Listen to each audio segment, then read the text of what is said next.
خالد بن ولید جب قلعے کا محاصرہ کر چکے ہیں،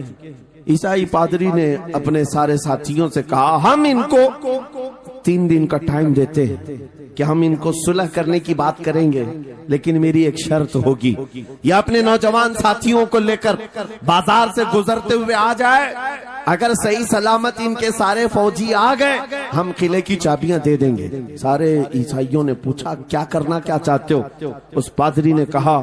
ملک کی مشہور خوبصورت لڑکیوں کو اور زر و جواہرات کو میں راستے پر بچھا دوں گا، ننگی لڑکیوں کو کھڑا کر رکھوں گا، جب خالد بن ولید کی فوج یہاں سے گزرے گی، نوجوان ہے، نفس بھڑکتا ہے، اور اس طرح سے ایک نوجوان کو خریدنے کے لیے 2 ہی چیزیں ہوتی ہیں، ایک عورت ہے، دوسری دولت ہے، اور نوجوان اس میں پھسل جاتا ہے۔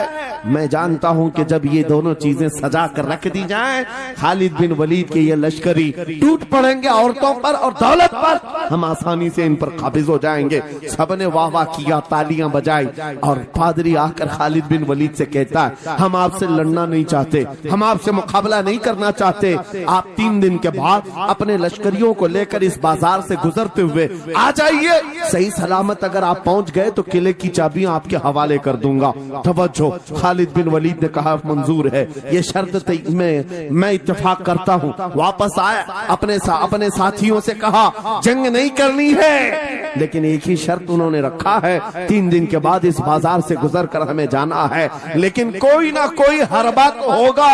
کوئی نہ کوئی سازش تو ہوگی، ہر چیز کے لیے تیار رہنا۔ خالد بن ولید اپنے ان نوجوان لشکریوں سے کہہ رہے تھے اے نوجوانوں توجہ سے سننا اس بات کو، آج بھی دنیا یہ سارے حربوں پر عمل کر رہی ہے ہمارے ساتھ، ہمارے نوجوانوں کے ساتھ۔ خالد بن ولید کے 3 دن گزر گئے، عیسائیوں نے اپنی